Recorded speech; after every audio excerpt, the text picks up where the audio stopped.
Assalamualaikum warahmatullahi wabarakatuh, sahabat Fadira. Kali ini keluarga Fadira akan menginap di sebuah penginapan yang unik banget. Gimana nggak unik? Kita nginep di dalam balon loh. Namanya Boba Glamping. Lokasinya ada di Puncak Bogor. Kami teracuni dari postingan orang-orang yang lucu banget sih. Akhirnya kami booking penginapan ini dari kira-kira 2 bulan yang lalu. Tapi karena memang full banget, jadi kita baru menginap di tanggal 24 Oktober. Seperti apa penginapan ini? Nonton videonya sampai selesai, karena review dari keluarga Fadira itu lengkap dan jujur tentunya. Jangan lupa subscribe, like, komen, dan share. Kemarin itu kami berangkat ke Boba Glamping dari Taman Safari karena memang habis berwisata dari Taman Safari. Mengandalkan Google Map dan mereka kasih jalur alternatif, itu hanya 18 menit dari Taman Safari menuju Boba Glamping. Tapi ternyata itu zonk banget, karena beberapa kali jalur yang dikasih sama Google Map itu justru adalah jalan buntu. Sampai akhirnya kita menemukan sebuah jalan yang alang-alangnya tuh tinggi banget, tapi jalannya tuh ke situ. Kebetulan ada orang lewat, terus dia tanya, "Ibu mau kemana?" "Saya mau ke Boba Glamping." "Oh, Boba Glamping itu sebenarnya deket banget Bu dari sini, tapi jalan ini nggak bisa dilalui sama mobil." Akhirnya kakek-kakek ini yang nganterin kita sampai ke lokasi Boba Glamping. Mungkin kalau nggak dianterin, kita nggak akan nemuin si area Boba Glamping itu, karena jalur yang dikasih sama si Google Map itu bener-bener nggak kayak jalanan umum, bener-bener nggak kayak jalanan menuju ke penginapan. Jadi mungkin kalau nggak dianterin, kita tuh udah putar balik. So kalian jangan menggunakan jalur yang dari arah Taman Safari, tapi sesuai yang direkomendasikan oleh Boba Glamping. Itu dari depan, kalau dari jalan utama Puncak sebenarnya nggak terlalu jauh jalanannya, tapi memang dia baru dibeton, betonannya tuh tinggi banget dan jalanan tuh kecil. Tapi tetap aja mendekati ke penginapannya itu sama sekali jalannya tuh jelek banget, berbatu banget, dan di kiri kanannya tuh kayak alang-alang tinggi banget. Nah, ini adalah penampakan dari depannya. Bener-bener nggak kayak tempat wisata ataupun penginapan gitu. Dia tuh bener-bener nggak ada plang Boba Glamping. Mau dari jalur Taman Safari atau mau dari jalur utamanya, itu sama sekali tidak ada petunjuk menuju ke Boba Glamping. Sampai di lokasi tidak ada resepsionis, bahkan waktu aku sampai ini aku sama sekali tidak menemukan orang yang jaga di dalam sini. Sampai kita tuh klaksonin berkali-kali, itu benar-benar nggak ada orang. Katanya jam 1 itu mereka istirahat. Aku mengambil tenda namanya Kuria, itu lokasinya ada di sana. Nah, ini adalah lokasi untuk Kuria. Jadi Boba Glamping ini memiliki 3 unit balon, di mana satu balon itu namanya Kuria yang aku ambil. Dia balonnya tuh transparan, dan 2 unit lainnya namanya Shiroi, itu setengahnya itu tidak transparan, jadi semi transparan. Untuk perbedaan dari kedua unit itu akan aku bahas di video berikutnya. Di video ini khusus hanya akan membahas tipe Kuria. Di setiap unit di Boba Glamping itu memiliki private pool. Walaupun si private poolnya ini benar-benar kayak kolam diisi air aja, tidak ada sirkulasi ataupun keluar masuk air dari kolamnya, sehingga airnya tuh memang agak keruh. Harga weekend untuk menginap di sini adalah 1.500.000, sudah termasuk sarapan, makan malam, dan barbeque, kapasitas 2 orang. Sedangkan aku menginap berlima, jadi ada tambahan biaya, totalnya jadi Rp1.650.000. Berikutnya akan kita lihat untuk kamar mandinya. Jadi kamar mandinya itu bersih, wangi, ada air panasnya, berfungsi dengan baik. Hanya saja kamu lihat kan dinding-dindingnya itu terbuat dari kayu dan kurang rapet. Jadi aku agak-agak kayak risih gitu mandinya, karena aku dari dalam itu bisa lihat keluar. Jadi risih kan mandinya, berasa dari luar itu kelihatan gak ya ke dalam. Oke, sekarang kita lanjut melihat ke area gazebo. Jadi kelebihannya kalau di Kuria itu ada gazebonya, sedangkan kalau di Shiroi itu ada seperti ruangan indoornya, tapi tidak ada gazebonya. Nah, kalau di Korea ini TV dan dispensernya itu ditaruhnya di gazebo. Sedangkan kalau di Korea nanti ada di ruangan indoornya. Di dalam tendanya itu benar-benar hanya tempat tidur. Jadi tidak ada TV, tidak ada dispenser. Di sisi kirinya itu ada dapur kecil.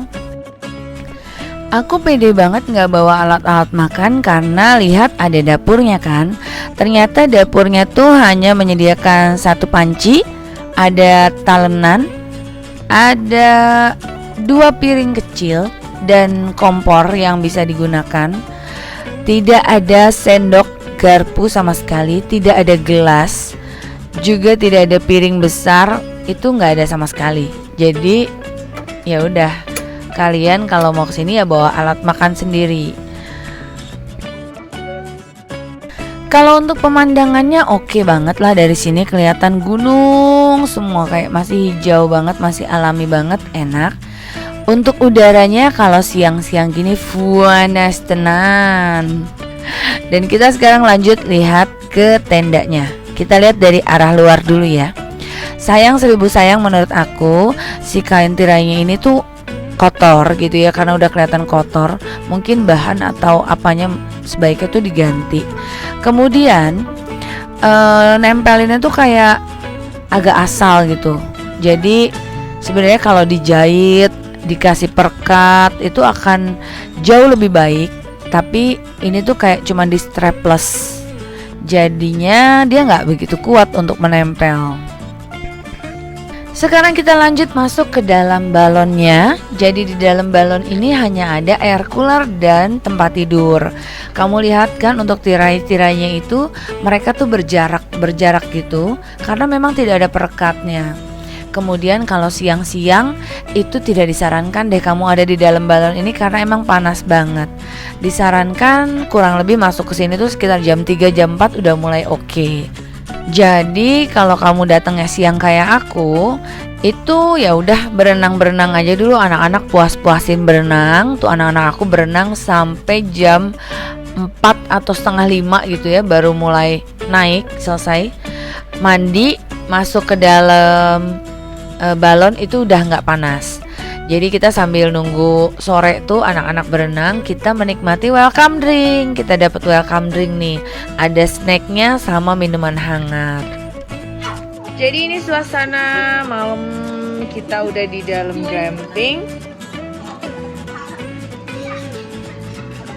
Hi everybody. Main Ludo. Jadi untuk di dalam tendanya yang tadinya aku pikir tuh bakal bising banget sama suara angin, itu nggak terlalu kok.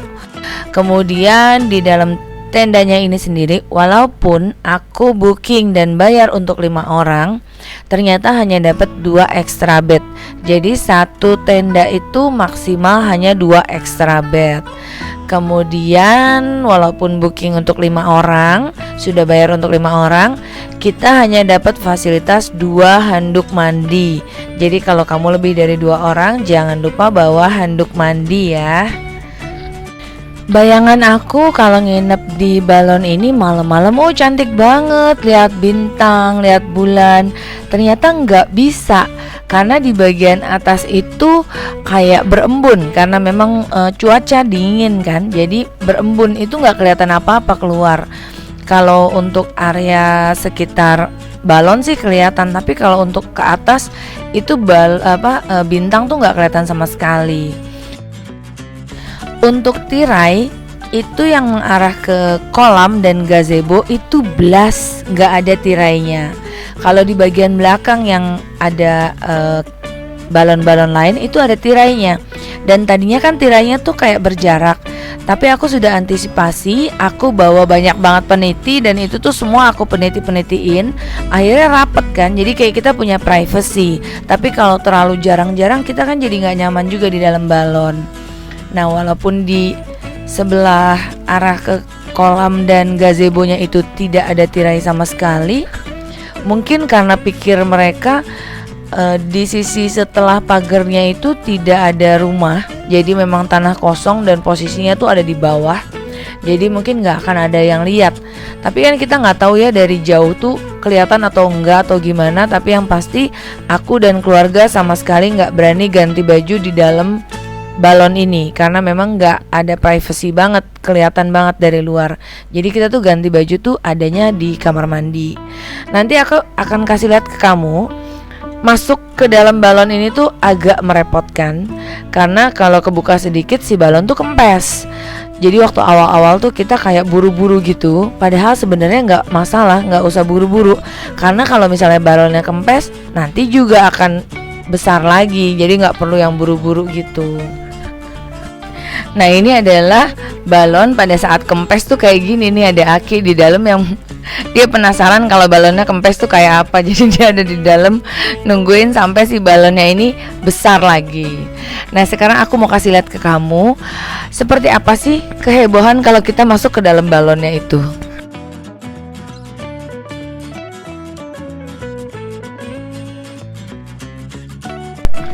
Sekarang kita lanjut bahas untuk makan malam. Jadi harga yang kita bayar itu sudah termasuk makan malam dan barbecue. Ada nasi, kemudian ada sup Jepang apa aku nggak tahu. Jadi ini kuah dan tahu, dan itu adalah lauknya. Minim banget karena apa? Berarti satu orang hanya boleh ambil satu lauk saja. Beruntungnya aku bawa sosis, jadi bisa aku bakar dan aku goreng bareng-bareng sama barbecue di sini. Jadi kita punya lauk tambahan. So buat kalian yang mau menginap, jangan terlalu mengandalkan menu untuk makan malamnya. Karena kalau keluarga kamu itu makannya banyak, porsinya kurang banget sih menurut aku. Dan akhirnya pagi pun tiba. Kami sangat beruntung karena semalaman cuaca sangat bersahabat. Tidak ada hujan sama sekali. Jadi pagi-pagi ini pun tidak ada becek-becekan sama sekali. Ini tuh jam 7 pagi, tapi di dalam tenda tuh udah panas banget. Udaranya tuh mataharinya tuh panas banget. Akhirnya kami memutuskan untuk pulang pagi-pagi. Jadi 7:30 dianterin sarapan, kita langsung makan, langsung check out jam 8 pagi. Jadi rekomendasi menurut aku kalau kamu mau kesini, jangan datang terlalu sore. Misalnya maghrib gitu, kamu tuh kayak nggak ada kesempatan untuk menikmati tempat ini. Jam 2 atau jam 3 lah sampai sini itu adalah waktu yang paling tepat karena pagi-pagi di sini tuh udah panas banget. So sekian dulu info dari kami. Semoga review ini bermanfaat untuk kalian semua. Selamat merancang liburan kalian. Semoga liburan kalian menyenangkan. Sampai jumpa di video berikutnya. Bye.